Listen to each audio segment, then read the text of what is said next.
Announcing the arrival of our guest of honor, Mr. Prem Rawat, the founder of the Prem Rawat Foundation, accompanied by Yang Bahagia, Major General Professor Dato Dr. Muhammad Zimbedin, the Acting National Chief Scout cum National Chief Commissioner Persekutuan Pengangkat Malaysia.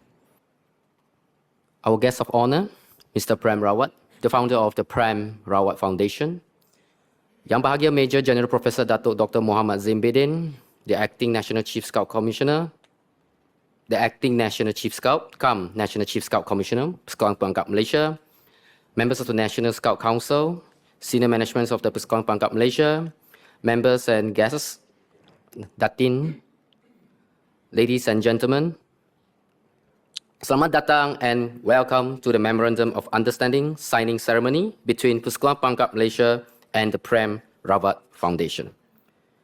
The Persekutuan Pengangkat Malaysia is delighted that we have finally come to this day.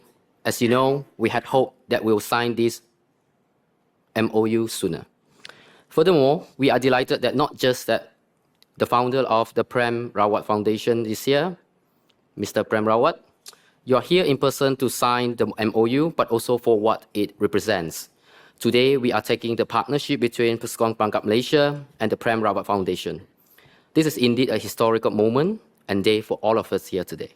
So without further ado, I would love to invite our Acting National Chief Scout cum National Chief Scout Commissioner, Yang Bahagia Major General Professor Dato Dr. Muhammad Zimbedin, to say a few words.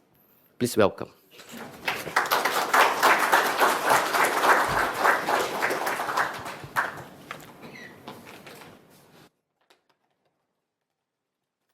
Thank you, Mr. Chairman.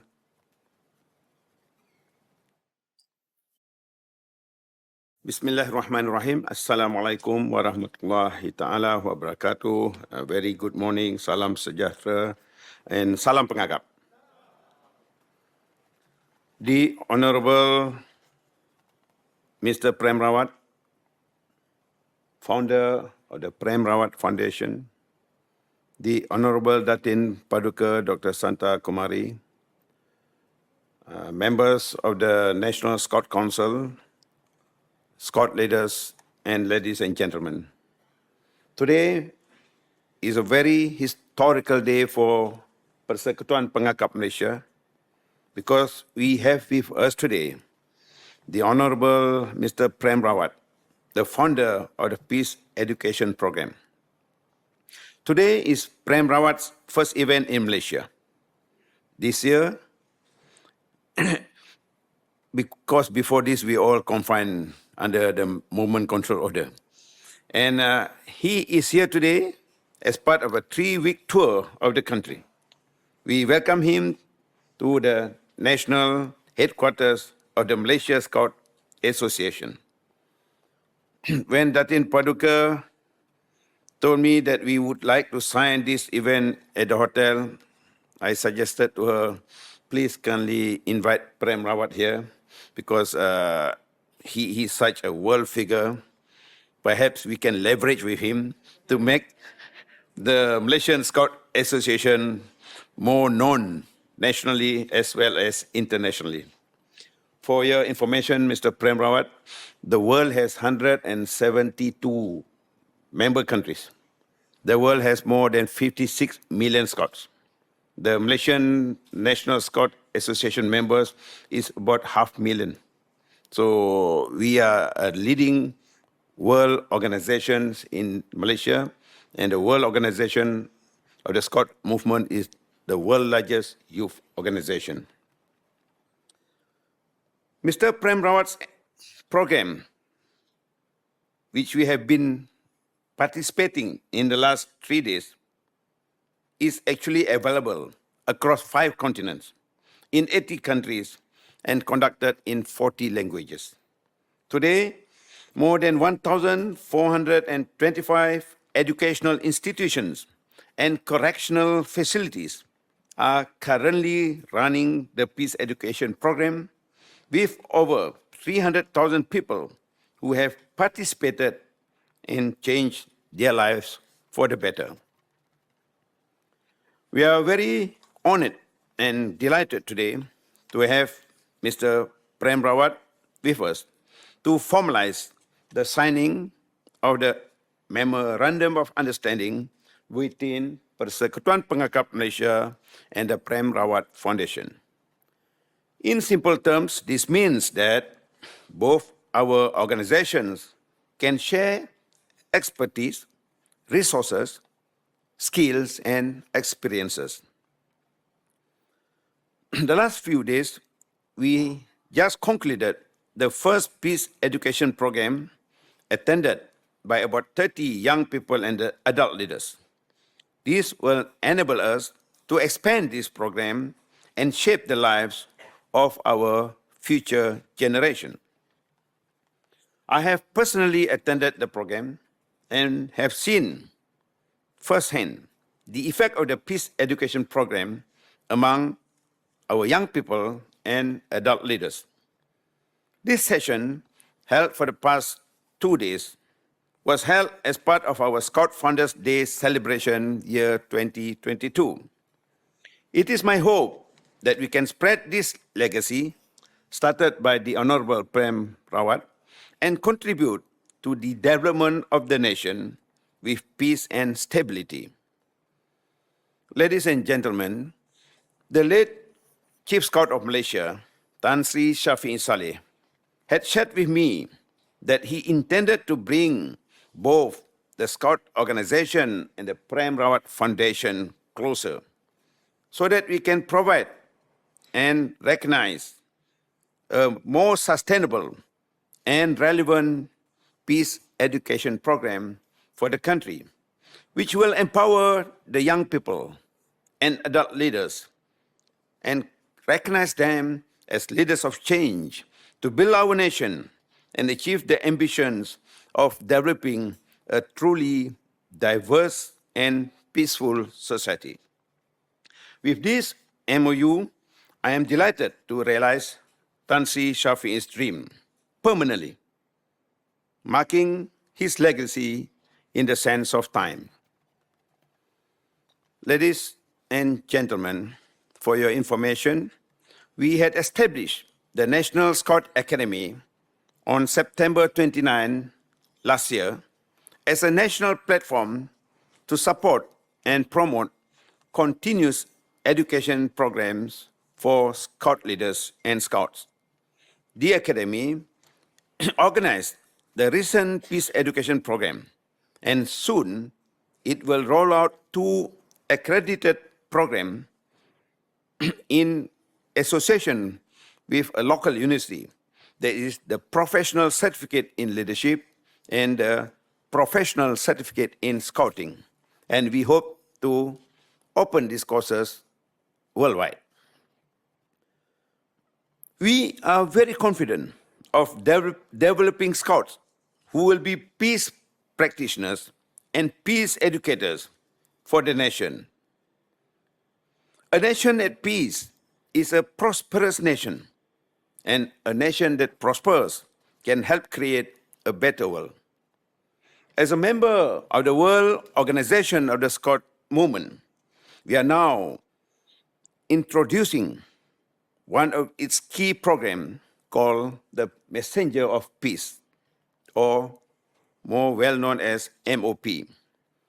A critical element of the MOP centers on educational peace program, especially implementing projects that promote peace, conducting dialogues, building awareness, and training young people to bring about concrete change in their respective communities. The recent Peace Education Program confirms its relevance to Scouting, as it can help participants discover their inner resources such as inner strength, appreciation, making better choices, and hope. Ladies and gentlemen, we aspire to make our youth as instrument of peace. Where there is disunity, let them sow the seed of love. Where there is injury, let them sow pardon. Where there is doubt, let them sow faith. Where there is discord, let them sow trust. Ladies and gentlemen, I look forward to share more of our plans with the Prem Rawat Foundation at future events. Thank you, Mr. Prem Rawat, for the great work that you have done worldwide. Thank you.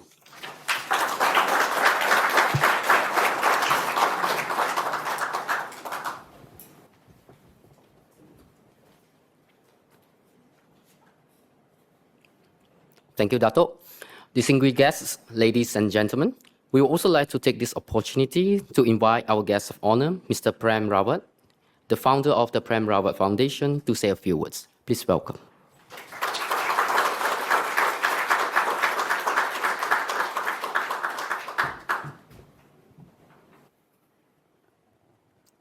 Hello, everyone. Good morning. Chief Scout of Malaysia, Dato Zain, Senior Scouts leadership, ladies and gentlemen. So it's an honor to be here today to talk about a very simple thing, which is the efforts of what Prem Rawat Foundation does.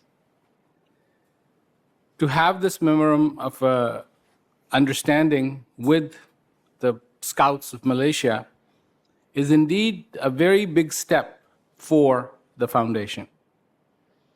Foundation has been involved in this peace education program, and I would just like to give you a little bit of information about what that peace education is all about.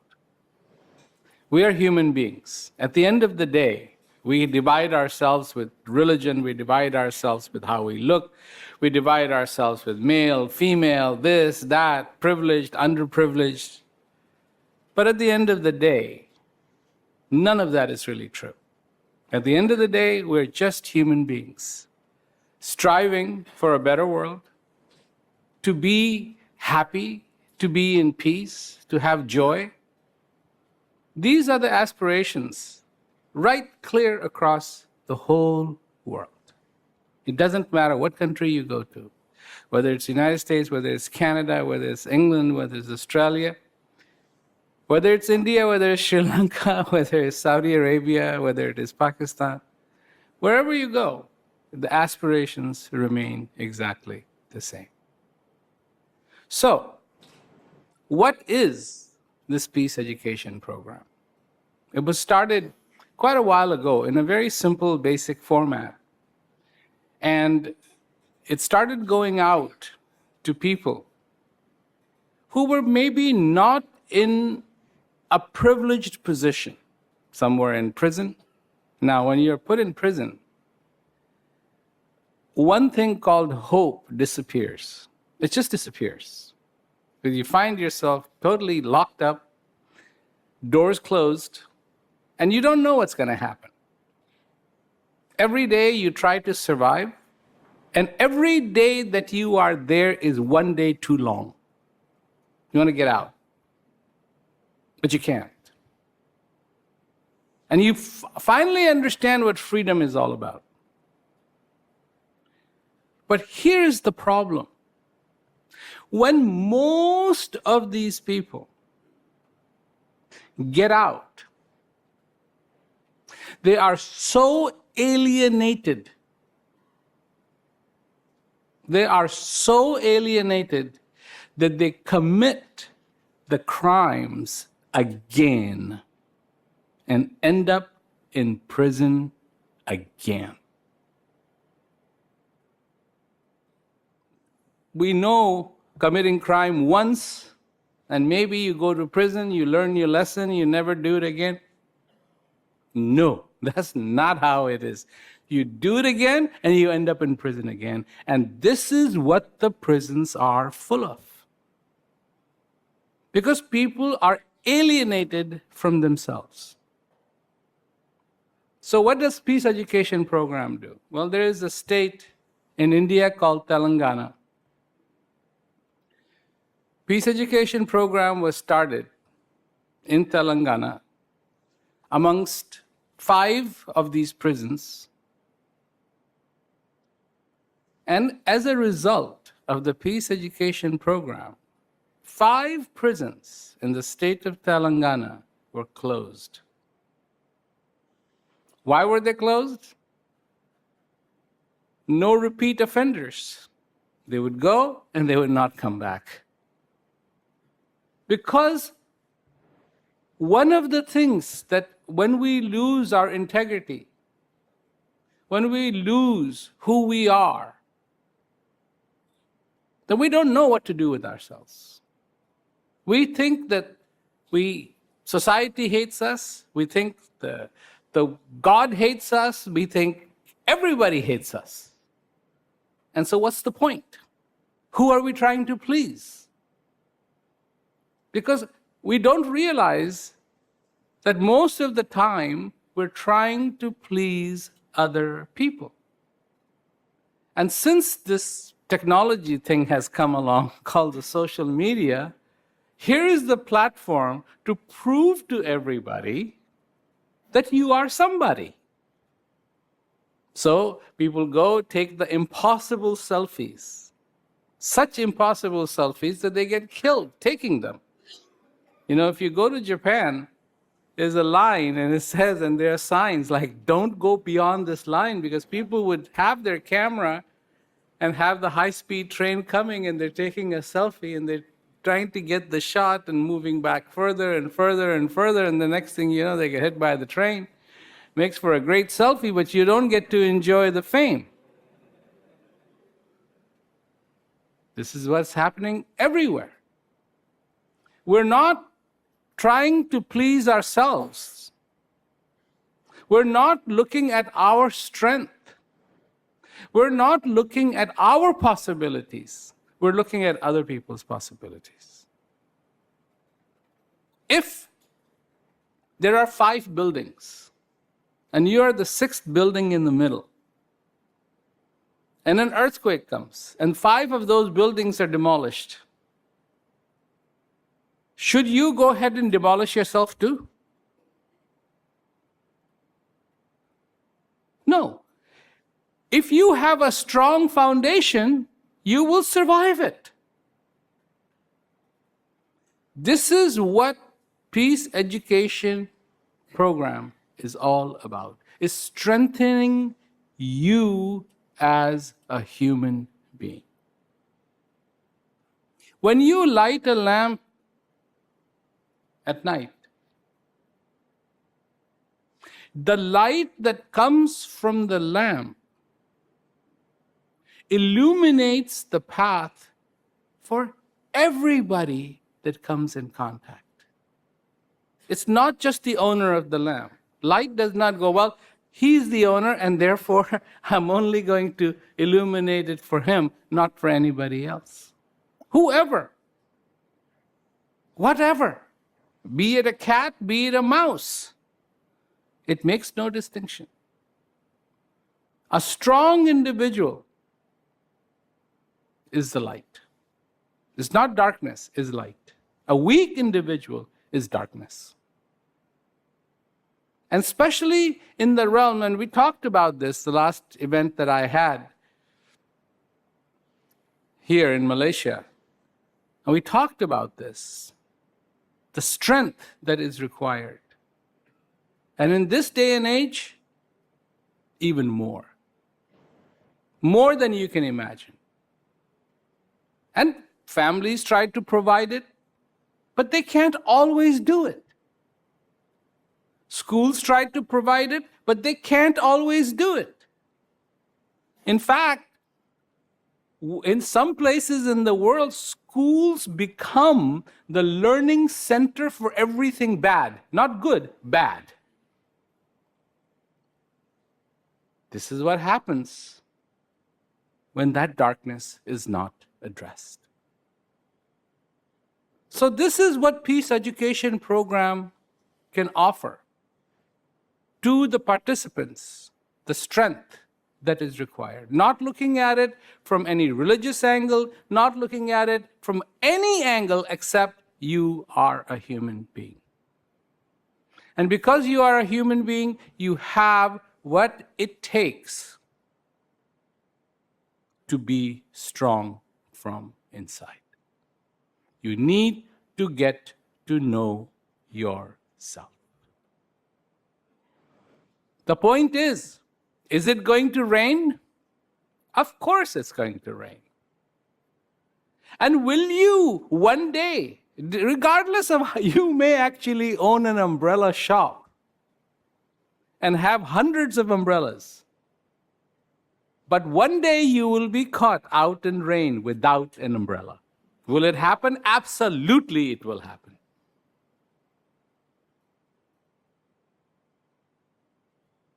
Question is, what will you do then?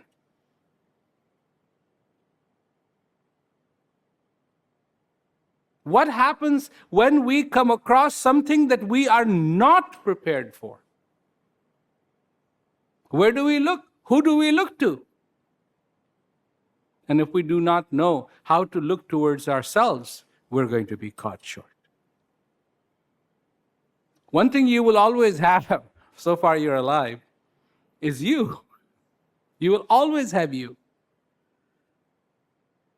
And if you have the strength in you, then you're good. Even if you're caught in the rain, you'll be okay.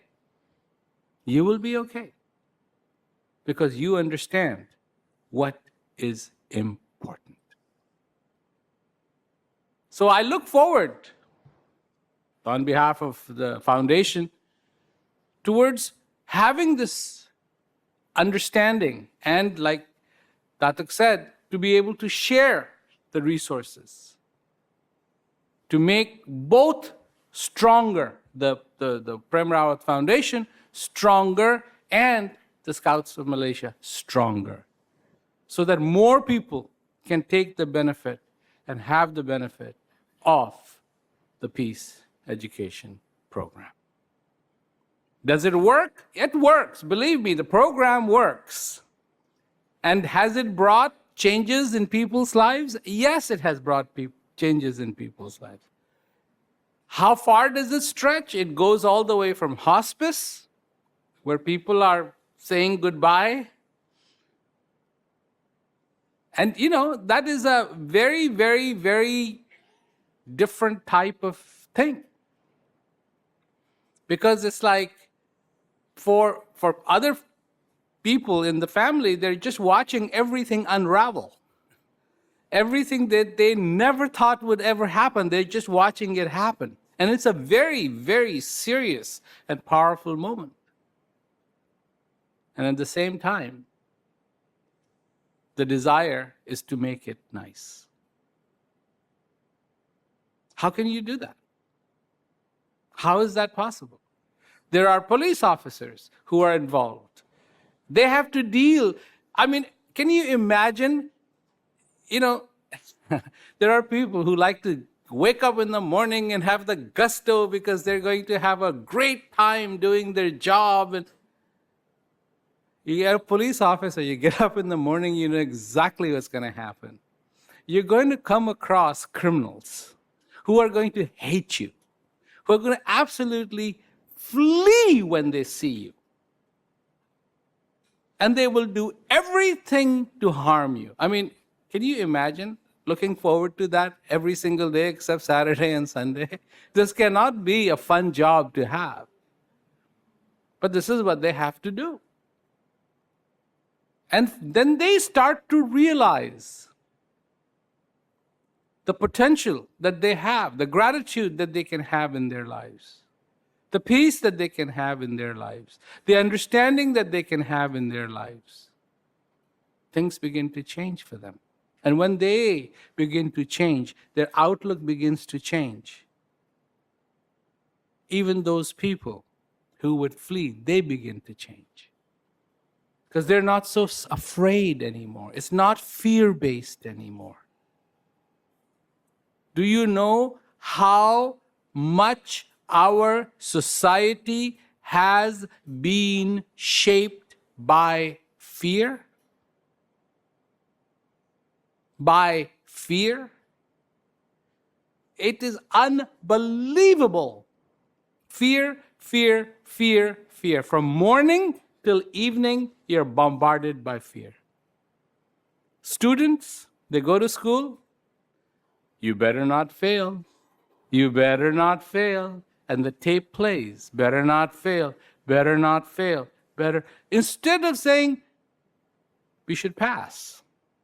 the tape goes not pass, but fail, fail, fail. When these little things begin to change, there is this other part, and it's all about training. It's called intelligent existence. And I was thinking about that name, intelligent existence.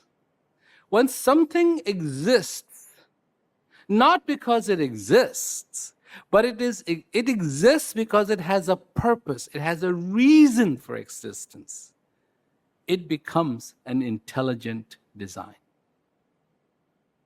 It becomes something that is there for a purpose, that is there for a reason. In society, when we look around, do we see things that are there for a reason, or they're just there because of tradition? Because that's the way it was 6 years ago, that's the way it was 10 years ago, that's the way it was 20 years ago.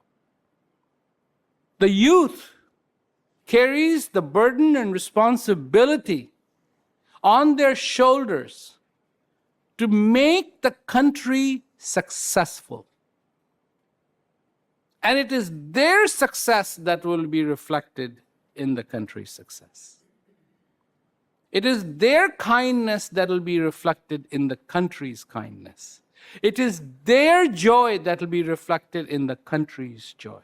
It is their understanding that will be reflected in the country's understanding.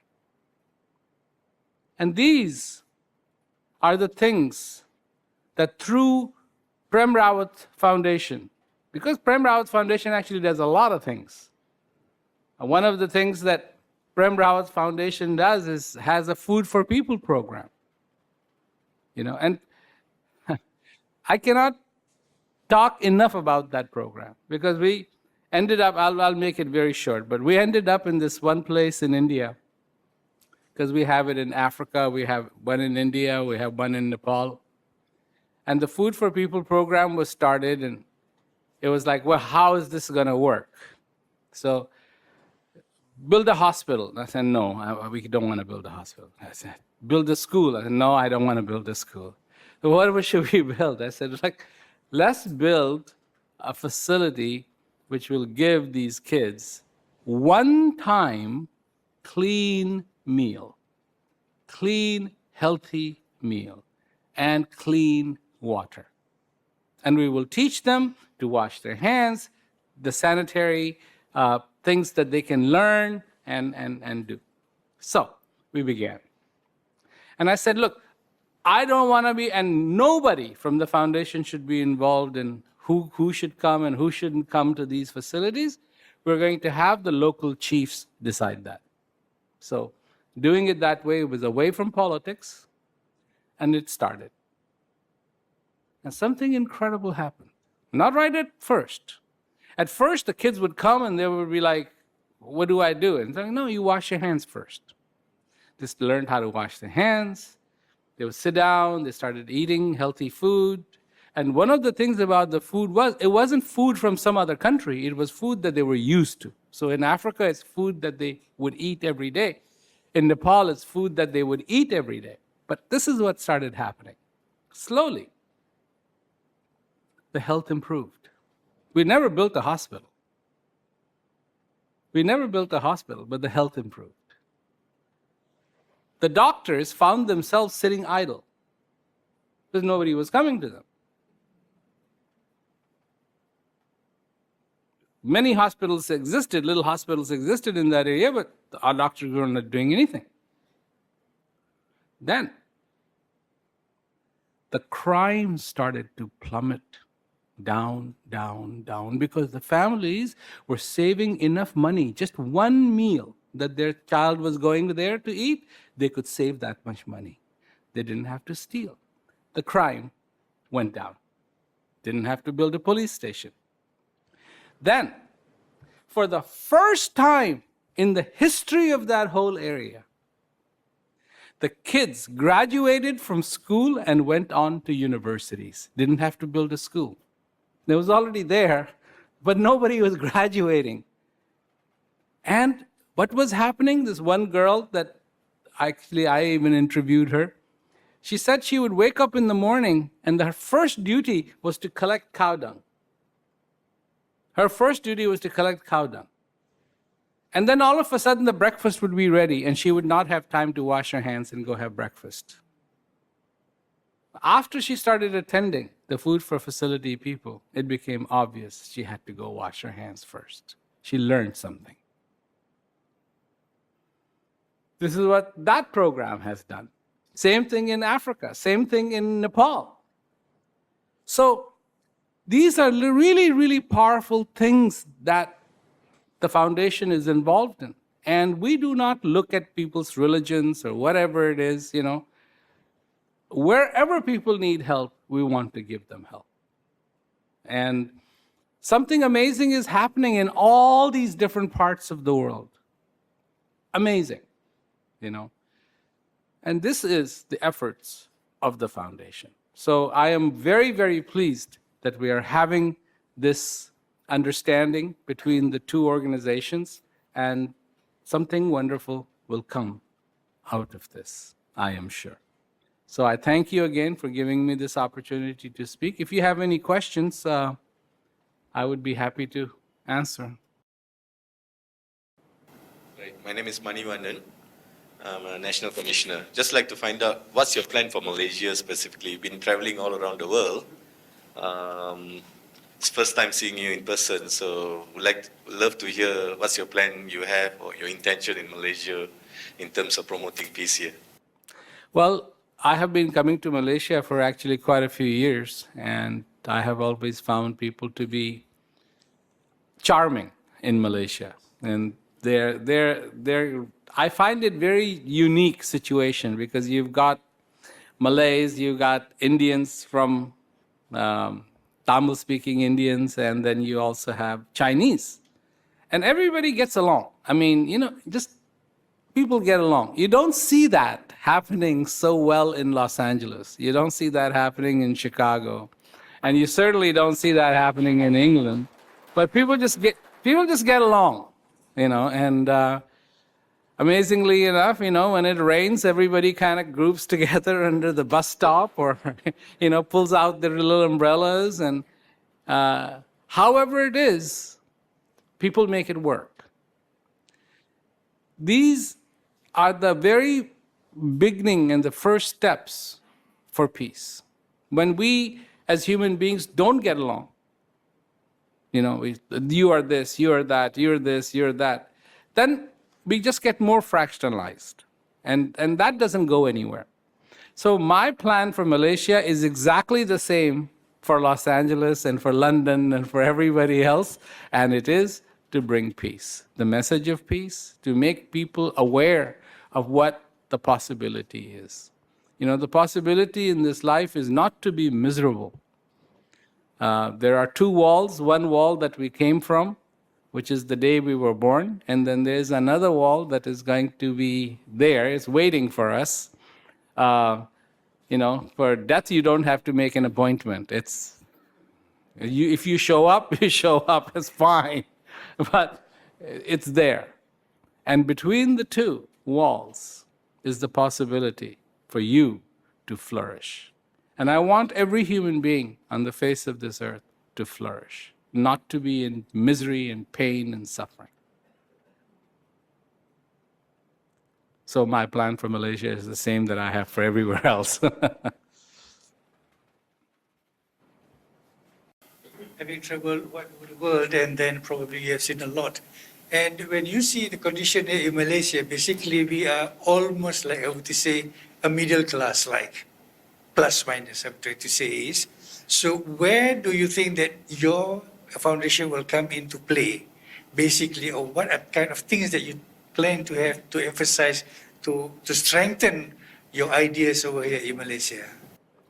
Well, again, my approach is I am a firm believer in people. I really believe that the strength of a building comes from the quality of its bricks. It does not come from the quality of its color. It does not come from the quality of its address, you know. something, something avenue, and so it's like, must be the best building because it's on the best street. No, it comes, the strength comes from the quality of its bricks. And any nation, the human beings of that nation are the bricks. And when the bricks are weak, that country, doesn't matter what the ambitions are, will become weak. You don't have to look very far across the oceans, and there is the United States of America. The name begins with united. And right now, it's not united at all. People are divided. They may as well change the name. But I know they won't, because there are some good people who will not let that name be changed. And this is what it hinges upon, the strength of those that are good.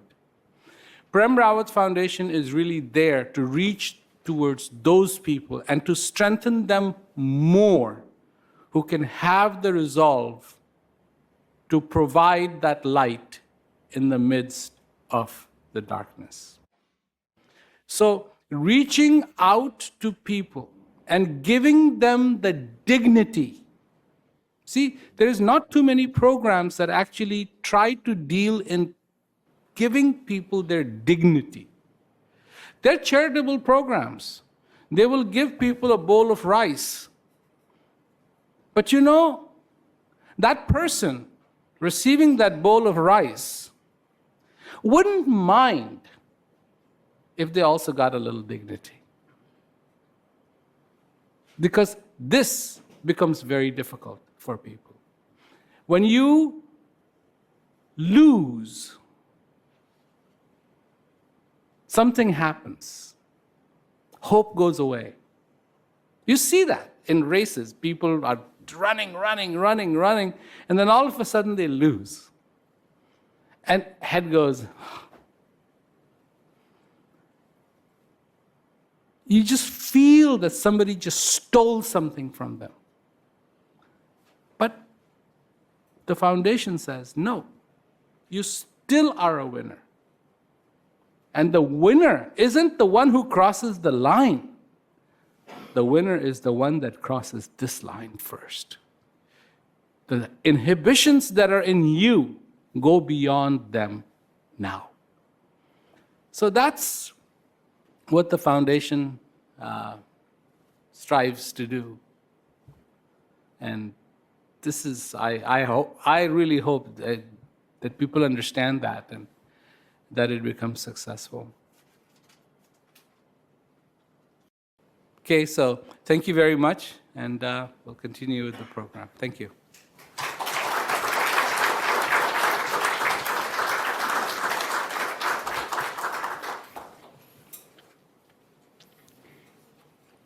Thank you, Mr. Prem Rawat.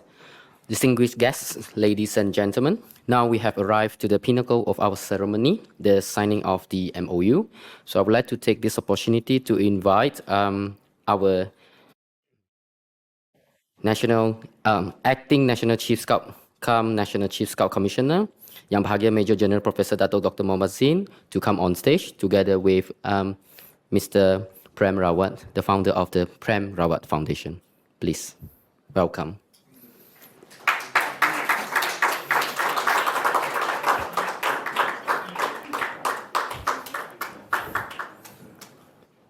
Distinguished guests, ladies and gentlemen, the signee representing the Persekutuan Perangkat Malaysia is Yang Bahagia Major General Professor Dato Dr. Mohammad Zin Bidin, Acting National Chief Scout National Chief Scout Commissioner, and representing the Prem Rawat Foundation, the founder of the Prem Rawat Foundation, Mr. Prem Rawat. Yes, please. Welcome.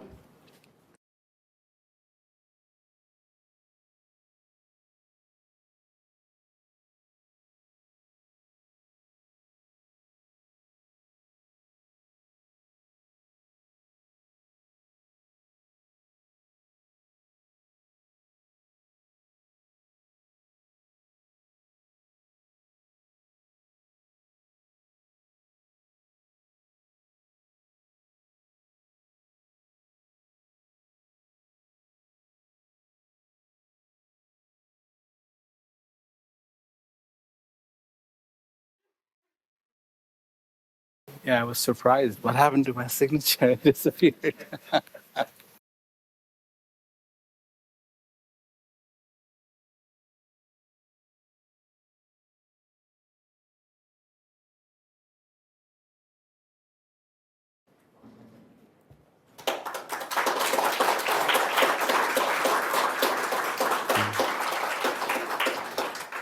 As a token of appreciation from Puskon Pangkat Malaysia, we invite our acting National Chief Scout to present our token of appreciation to the guest of honor, Mr.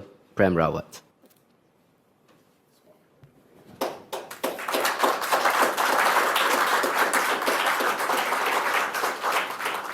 Thank you, Dato'. Thank you, Mr. Prem. Please be seated.